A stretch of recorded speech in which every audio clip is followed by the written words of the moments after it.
Dana bagi hasil cukai hasil tembakau atau DBHCHT peruntukannya sudah sesuai dengan komposisi masing-masing sesuai dengan perundang-undangan yang berlaku. Salah satu peruntukan yang paling penting adalah terkait dengan kesehatan. Nah, kali ini kita akan berbincang terkait dengan penggunaan anggaran DBHCHT di bidang kesehatan, bagaimana optimalisasinya bersama dengan Ketua Komisi D DPRD Kabupaten Kudus, Bapak Haji Ali Ihsan SAG MH. Pak Ali, selamat pagi. Pagi, Mbak.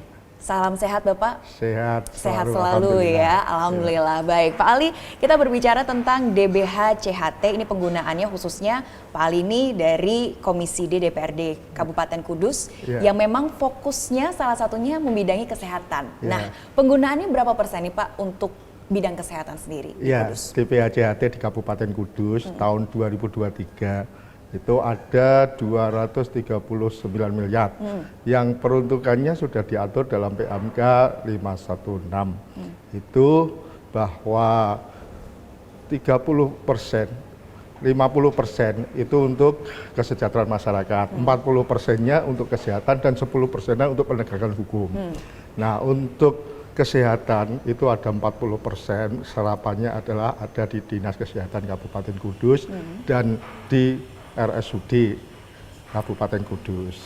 Itu kemarin juga kita melaksanakan kegiatan-kegiatan itu, peruntukannya adalah diantaranya untuk pembangunan sarana prasarana, untuk instalasi-instalasi yang dibutuhkan oleh RSUD. Yang kedua untuk alat-alat kesehatan, termasuk yang ada di DKK juga demikian. Kita salurkan juga terhadap puskesmas-puskesmas dan puskesmas pembantu yang ada di Kabupaten Kudus. Ada 19 puskesmas dan puskesmas pembantu. Di sana kemarin alhamdulillah bisa menyerap 16 miliarnya itu untuk alkes dan 11 miliarnya untuk sarana prasarana di masing-masing puskesmas. Oke, luar biasa ya. Jadi anggaran yang cukup besar, 40%-nya di bidang kesehatan. Nah, setelah pandemi COVID-19 yang paling difokuskan apa Pak? Apakah stunting ini juga menjadi isu utama? Iya, stunting itu juga ada di masing-masing kegiatan, baik itu di DKK yang dalam hal ini di masing-masing puskesmas itu ada anggaran stunting. Di dalamnya adalah untuk kesehatan masyarakat juga, di sana juga ada anggaran yang untuk stunting. Karena anggaran untuk kesejahteraan masyarakat, satu itu untuk BLT, ini serapannya sudah lumayan. BLT buruh rokok itu ada 70 miliar. Kemudian ada JKN itu 19,8 miliar. Dan di Kabupaten Kudus itu sudah UHC sehingga masyarakat Kudus sakit bisa langsung berobat dengan gratis. Sehingga kita akan memaksimalkan memberi pelayanan kesehatan masyarakat dengan maksimal. Oke, baik. Jadi sudah enak ya, kalau harapannya sih nggak pengen sakit ya Pak ya, tapi ketika masyarakat Kudus sakit sudah dipermudah, apalagi tadi terkait dengan BLT. Yang menarik juga nih Pak, terkait dengan BLT atau bantuan langsung tunai ini untuk buruh-buruh. Ya, BLT ini untuk buruh rokok, baik masyarakat buruh rokok yang bekerja di Kabupaten Kudus atau masyarakat Kudus yang bekerja di perusahaan-perusahaan rokok di luar Kabupaten Kudus. Ini semua mendapat bantuan langsung tunai tersebut. Kita kemarin sudah menganggarkan dan diserap sebesar 70 miliar. 70 miliar, luar biasa. Banyak sekali yang terserap, ini untuk masyarakat ya, kembali lagi. Jadi ketika mereka sudah bekerja keras untuk menghasilkan cukai yang cukup tinggi, karena Kudus kan sangat tinggi ya Pak ya, untuk diberikan ke negara, tapi mereka pun juga sejahtera gitu ya. Oke, kemudian untuk terkait dengan masalah kesehatan tadi ya, ada alat-alat kesehatan juga yang diberikan. Apakah memang sudah cukup merata di beberapa wilayah di Kudus, atau masih ada banyak yang kurang juga Pak di beberapa daerah tertentu? Iya, alat-alat kesehatan ini di masing-masing puskesmas dan puskesmas pembantu. Di tahun ini kita sudah tidak menganggarkan lagi karena sudah terpenuhinya alkes-alkes yang ada di puskesmas-puskesmas. Hanya puskesmas-puskesmas tertentu yang kemarin sudah membangun sarana prasarana, punya gedung baru, kita tinggal memperbaiki dan kemudian mengisi alkes-alkes yang kemarin belum dapat. Tapi rata-rata ini sudah mendapat alkes secara komplit dan memadai. Harapannya masyarakat juga bisa menikmati, berobat tidak harus ke rumah sakit. Kita sudah cukup di puskesmas, karena puskesmas kita coba melalui dana DPHJHT ini untuk sarana prasarana dan alkes yang ada di masing-masing puskesmas kita penuhi, sehingga masyarakat bisa untuk berobat di puskesmas secara nyaman, karena puskesmas salah satu adalah mempunyai fungsi promotif, sehingga dari pelayanan yang baik ini akhirnya juga masyarakat bisa menikmati untuk layanan kesehatan dengan baik. Oke, baik. Jadi tidak perlu pilih-pilih mau berobat ke puskesmas yang mana, karena semuanya sudah merata ya. Nah, apakah tenaga kesehatannya juga dipikirkan, Pak? Oh iya, tenaga kesehatan ini juga kita perhatikan bahwa di sana juga ada tunjangan-tunjangan, bahkan tunjangan gaji untuk ASN di Kabupaten Kudus ini termasuk tertinggi di Jawa Tengah itu. Ya, karena kita memperhatikan sehingga teman-teman ketika ada lembur, teman-teman ketika ada memaksimalkan tugas-tugasnya, itu kita juga akan memperhatikan kesejahteraannya. Jadi mereka juga totalitas ya dalam bekerja, menjalankan tugas-tugasnya ya. Jadi aman ya. Nah, rata-rata apa sih Pak penyakit yang memang cukup sering gitu diderita oleh masyarakat yang cukup menyerap banyak anggaran juga? Ya, sebenarnya kalau persoalan penyakit yang diderita masyarakat kita rata-rata, Mbak. Sehingga kita di UHJ itu bisa semua penyakit-penyakit yang ada, kalau itu penyakit-penyakit tertentu itu bisa tercover. Bisa tercover? Iya, tercover, dan kita juga sampai berobat sampai sembuh. Dan termasuk teman-teman ketika ada satu masyarakat yang ternyata belum terdata, itu bisa langsung berobat, tidak apa-apa, nanti administrasinya sambil jalan, nanti kemudian dibayar dengan anggaran APBD. Oh gitu, oke. Cara menyampaikannya seperti apa Pak? Apakah saya berobat dulu nanti ditanggung sama pemerintah atau seperti apa? Ya, kalau ini kita UHC itu kan mestinya 98% penduduk yang ada di Kabupaten Kudus ini sudah tercover melalui JKN itu tersebut, melalui jam kerja tersebut. Nah, kemudian ketika ada persoalan-persoalan masyarakat yang ternyata belum terdata, nah itu kita bisa tinggal melaporkan administrasinya, nanti akan dibayar langsung oleh jam keseda daerah itu. Oke, nanti kita akan lanjutkan obrolan kita lagi Pak ya terkait dengan penggunaan DBHCHT khususnya dalam bidang kesehatan, karena ternyata cukup besar anggarannya, 40% digunakan untuk fokus ke kesehatan masyarakat, apalagi setelah pandemi COVID-19 juga berakhir, kesehatan tetap jadi fokus utama ya Bapak ya untuk di masyarakat Kabupaten Kudus ini. Nanti kita akan lanjutkan obrolan kita, tetaplah bersama kami dalam Dialog Khusus.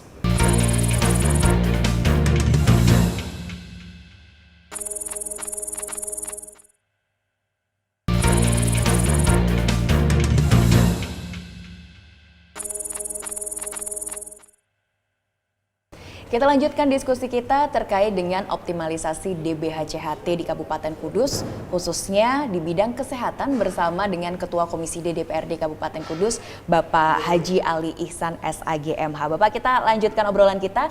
Kalau tadi sudah sempat dibahas tentang fasilitas kesehatan di puskesmas, sekarang sudah cukup merata, tidak perlu pilih-pilih lagi mana alat yang komplit, mana yang kurang komplit gitu ya, karena sudah merata dan di 2023 sudah tidak perlu dianggarkan lagi karena sudah komplit semuanya. Nah, kalau kita berbicara tentang rumah sakit sekarang Pak, rumah sakit ini bagaimana dalam mengcover masyarakat yang ingin berobat? Iya, sebenarnya rumah sakit kita ketika ada rapat koordinasi sering banyak saran-saran dan masukan. Karena di Kabupaten Kudus ini rata-rata kan ada pengusaha, kemudian karyawan, dan di sana terbatas oleh jam kerja. Sehingga kami dorong, kami harapkan RSUD Kudus ini bisa membuka poliklinik di malam hari. Sehingga nanti akan bisa menjadikan solusi dari buruh-buruh rokok yang ada itu bisa ketika ingin berobat dengan keluarganya lebih nyantai di malam hari di jam-jam setelah mereka di luar jam kerja. Ini kami dorong agar nanti ke depan bisa dilaksanakan, dan mungkin ketika membutuhkan sarana prasarana bisa melalui anggaran DPHC-HT ini nanti kita prioritaskan untuk pelayanan poli yang ada sehingga mereka bisa lebih ada terobosan-terobosan baru. Gitu. Di samping itu juga kami selalu memacu puskesmas-puskesmas yang ada. Selama ini ada anggaran yang variatif, ada yang 1 miliar, ada kemarin di Jati itu 2,5 miliar. Kami berharap DKK itu ada semacam master plan, kira-kira bentuk bangunan sarana prasarana puskesmas yang ideal itu seperti apa?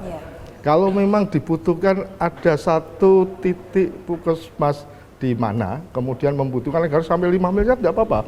Tetapi itu nanti akan menjadi prototip bangunan yang mendekati yang layak dan ideal bagi puskesmas, kemudian ke depannya nanti bisa ditiru oleh puskesmas-puskesmas yang lainnya. Sehingga saat ini kan variatif tergantung lokasi dan keadaan di masing-masing puskesmas itu kemudian ada rehab, pembenahan, dan kemudian penataan sarana prasarana. Tetapi kami berharap adalah di Kudus itu 1 atau 2 puskesmas yang nantinya ideal kemudian menjadi prototip dan akan diikuti bangunannya dengan puskesmas-puskesmas yang lainnya. Oke, sudah coba dikomunikasikan Pak, itu kan harapannya ya? Ya, sudah Mbak. Maka ke depan ini kami dorong untuk DKK bisa memfasilitasi master plan pembangunan puskesmas-puskesmas yang ada di Kabupaten Kudus ini. Memang masyarakat merasa ada yang kurang nyaman atau apa, secara alat kesehatan mungkin sudah komplit ya, tapi secara infrastrukturnya? Iya. Sebenarnya kan itu nanti yang tahu dari pihak DKK dan puskesmas. Kira-kira bangunan sarana prasarana puskesmas yang ideal seperti apa? IGD-nya tempatnya di sebelah mana? Polinya sebelah mana? Kemudian masing-masing ada poli gigi, poli-poli yang lainnya nanti berdarat di sebelah mana? Nah itu nanti kami harapkan ada semacam naskah akademik yang bisa untuk membuat penguatan adanya master plan itu. Sehingga bisa dipertanggungjawabkan bahwa inilah salah satu prototip yang nanti akan kita kembangkan untuk puskesmas-puskesmas yang lainnya. Oke, jadi nanti sudah cukup keren ya, secara alat kesehatan sudah oke, mumpuni, secara tempat pun juga pasien bisa berobat dengan nyaman seperti itu ya Pak ya. Tapi adakah keresahan-keresahan masyarakat yang belum terjawab Pak? Keluhan-keluhan dari masyarakat terkait dengan bidang kesehatan ini? Ya, sebenarnya kita ya juga menangkap bahwa masyarakat itu ada sebagian yang mempersepsikan bahwa puskesmas itu nanti pelayanannya kurang maksimal. Sehingga mereka yang sebenarnya keluarganya sakit, yang bisa ditangani puskesmas, mereka langsung potong kompas ke RSUD semua. Nah ini nantinya kan di satu sisi pelayanan puskesmas tidak maksimal, kemudian di sisi lain pelayanan RSUD menjadi over. Membludak, gitu. Nah, itu kami mencoba memang pembenahan melalui puskesmas sarana prasarannya, alat kesehatannya terpenuhi, dan nanti kemudian bagaimana bentuk ruangan bangunan ini memberi kenyamanan terhadap masyarakat. Semuanya ini berangkat dari baik itu pemerintah daerah Kabupaten Kudus maupun teman-teman pimpinan dan anggota DPRD, bagaimana kita bisa memberi pelayanan yang baik terhadap masyarakat, bagaimana anggaran-anggaran yang ada ini bisa efektif dan bisa dinikmati manfaatnya oleh masyarakat. Jadi meningkatkan trust atau kepercayaan masyarakat itu berarti masih PR juga ya Pak ya? Betul Mbak Devi, ya. Nanti kita memang terus berbenah, kita kemudian dengan adanya master plan ini harapan kami nanti memang bisa pembangunan ini harus semakin baik, semakin baik. Tidak kemudian hanya asal menyerap anggaran saja, tetapi bisa berkesinambungan dari anggaran tahun ini, kemudian disambung anggaran berikutnya, nanti akhirnya pada titik tahun tertentu kita sudah selesai dalam pembenahan sarana prasarana, kemudian meningkatkan bagaimana pelayanan-pelayanan alat-alat penunjang lainnya, mungkin sarana prasarana jalan, kemudian taman-tamannya di puskesmas, ini juga perlu untuk memberi bagian dari kenyamanan masyarakat untuk hadir, berkunjung, berobat maupun tidak hanya berobat. Saya kira nanti ke depan ketika masyarakat mulai mapan, bagaimana menjaga kesehatannya, bagaimana ia merawat kecantikan dan sebagainya, itu nanti ada satu poli tentang kesehatan, entah itu kesehatan kulit, kesehatan wajah, selama ini menjadi tren tuh Mbak. Orang-orang pada ke tempat-tempat perawatan. Nah, kami berharap di suatu tahun ke depan nanti juga Puskesmas akan hadir dan memberi pelayanan sebagaimana yang diharapkan masyarakat tersebut. Oke, jadi masyarakat pun nggak malu ya ketika harus berobat ke puskesmas gitu. Oh, Nah, dokter-dokternya apakah juga sudah mumpuni Pak di puskesmas-puskesmas jika nanti jadi rujukan utama masyarakat? Ya, paling tidak kita memang pelayanan kesehatan ini menjadi urusan wajib dari pemerintah. Sehingga kita akan berusaha semaksimal mungkin bagaimana yang dibutuhkan oleh masyarakat. Kita juga termasuk dokter-dokter yang ada di masing-masing puskesmas, terutama puskesmas-puskesmas yang melayani rawat inap. Ini juga kita akan bersama-sama berbenah untuk menjadikan puskesmas ini salah satu rujukan yang nyaman bagi masyarakat, termasuk adanya dokter-dokter jaga tersebut.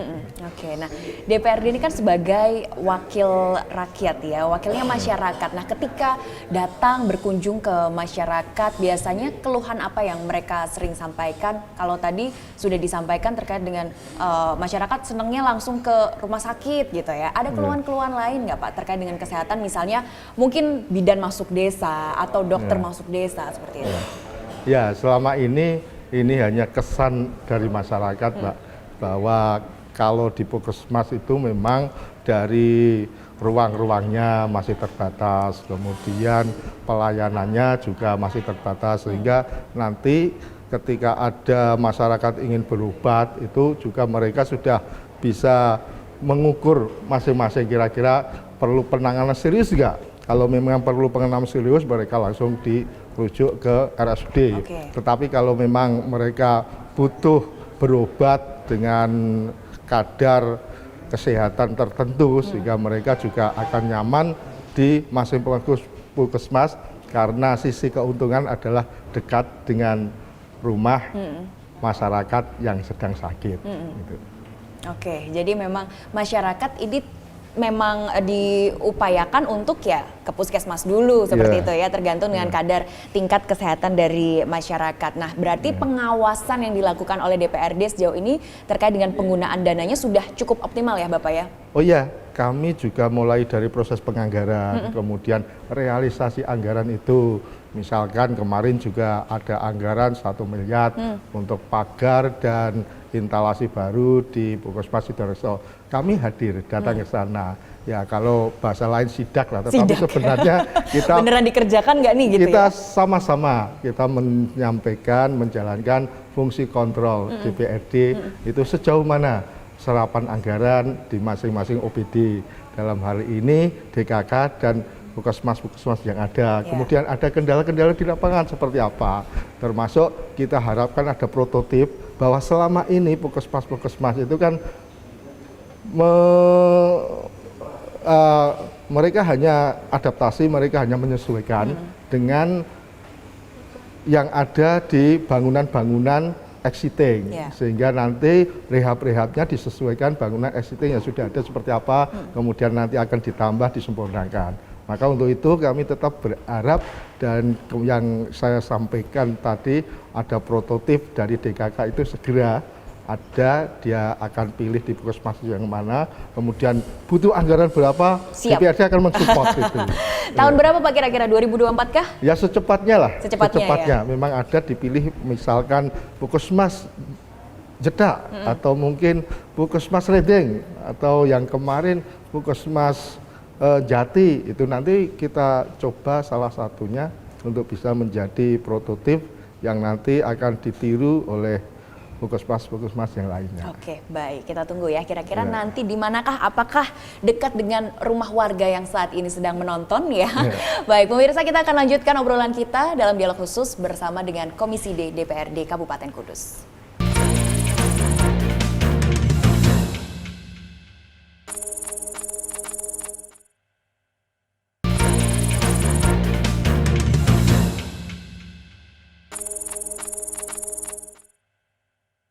Optimalisasi penggunaan dana bagi hasil cukai hasil tembakau atau DBH-CHT di bidang kesehatan ini kalau tadi sudah dilihat cukup besar dan sangat-sangat bermanfaat pada masyarakat. Sampai bulan ini sudah terserap berapa persen, Pak Ali? Ini tinggal kita menunggu yang terakhir kali bahwa untuk BLT buruh rokok itu ada 70 miliar, itu dibagi 64.000 karyawan buruh rokok. Nah itu dibagi selama 6 tahap, sehingga pencairannya pakai tahap sampai saat ini mungkin tahap ke-6 yang nantinya akan diberikan. Ini dalam rangka kita untuk memberdayakan perekonomian masyarakat khususnya buruh rokok. Dari cukai anggarannya yang besar ini juga akan dikembalikan untuk kesejahteraan masyarakat para buruh rokok tersebut. Itu akan mendapat anggaran, diantaranya adalah anggaran untuk BLT buruh rokok sebesar 70 miliar tersebut. 70 miliar ya. Tapi untuk masing-masing dapatnya berapa jumlahnya?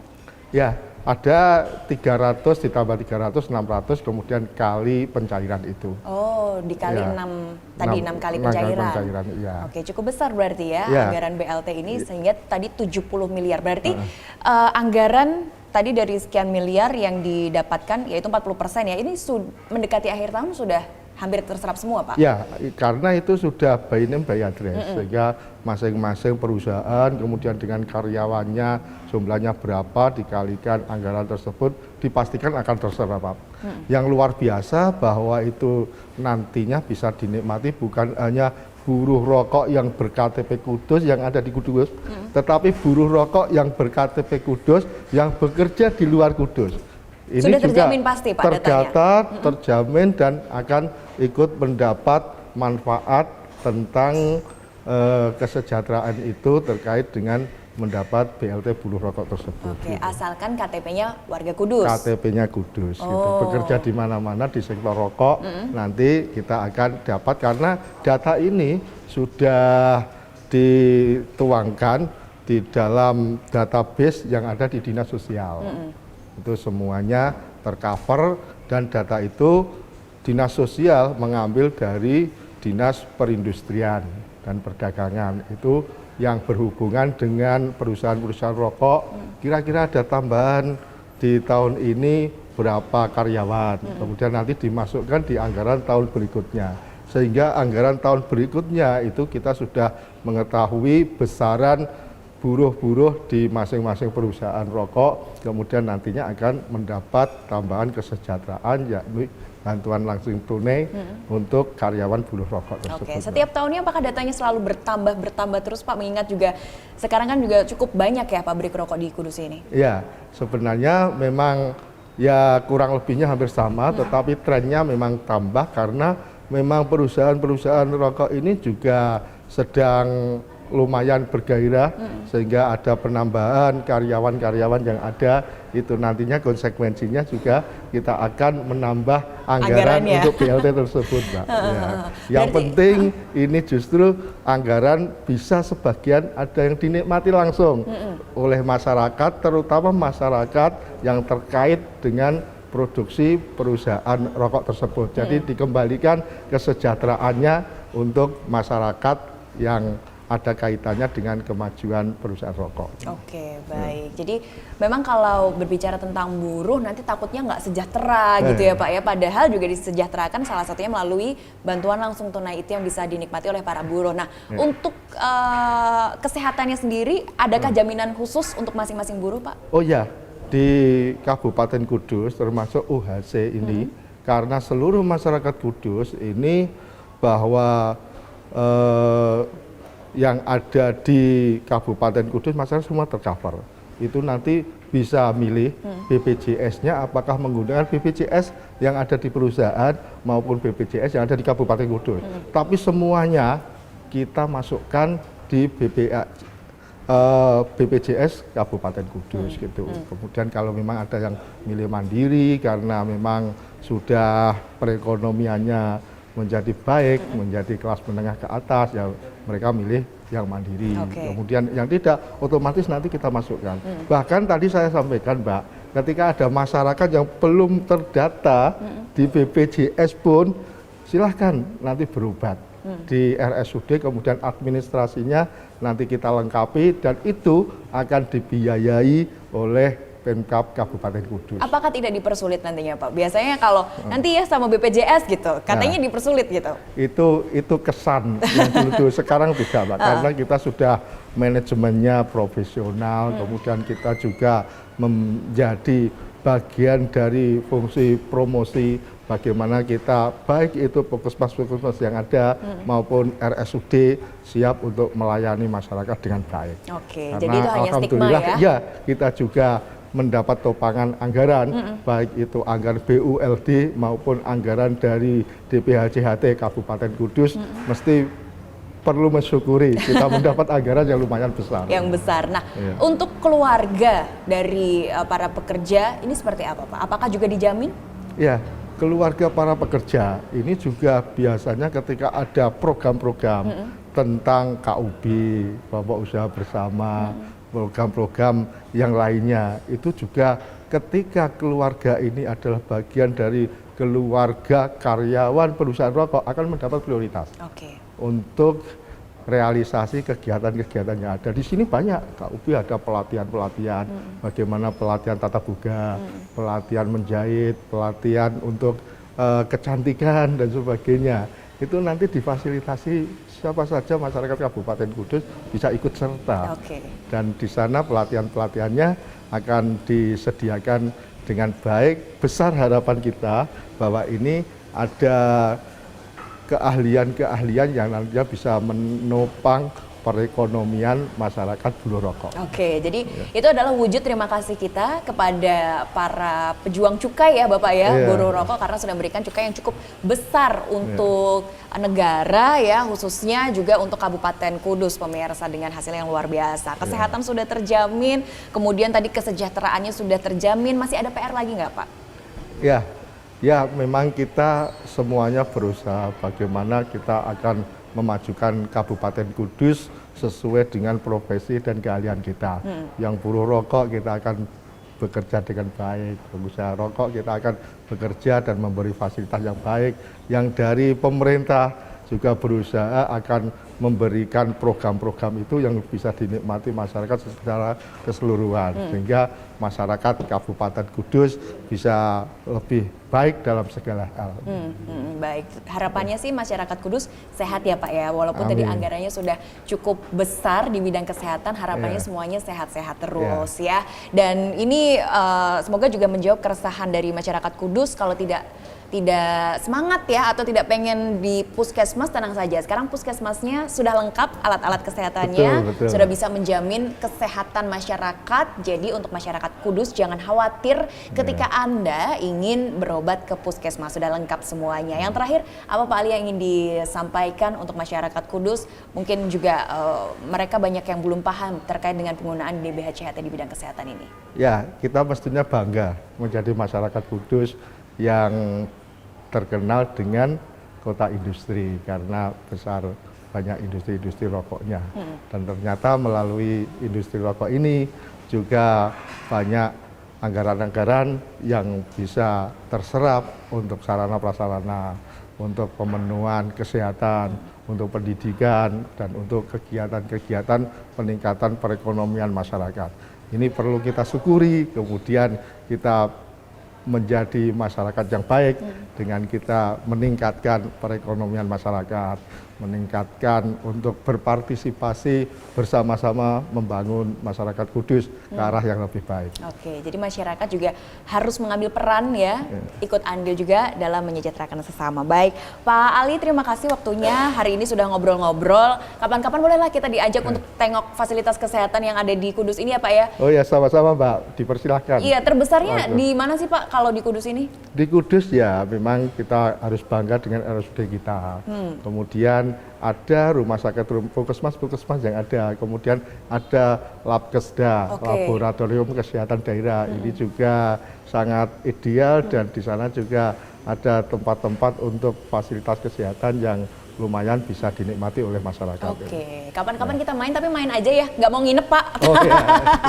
Karena takut kalau nginep ya, harapannya sih sehat semuanya. Semoga Pak Ali juga terus sehat, amin, agar amin. bisa terus mendengarkan suara masyarakat dan kebutuhan-kebutuhan masyarakat Amin, ya. Dan amin. semoga anggaran di 2024 yang diberikan kepada masyarakat lebih besar lagi agar bisa menjawab kebutuhan masyarakat khususnya di bidang kesehatan. Sekali lagi terima kasih Amin. Pak Ali, Ketua Sama-sama. Komisi D DPRD Kabupaten Kudus. Sama-sama, Dan Mbak Dewi. pemirsa, sekian obrolan kita terkait dengan optimalisasi DBHCHT atau dana bagi hasil cukai hasil tembakau khususnya di bidang kesehatan. Bapak Haji Ali Ihsan SAGMH, Komisi D ya, Bapak ya, betul ya. Baik, dari Kabupaten Kudus pemirsa, saya undur diri, sampai jumpa dalam dialog khusus berikutnya.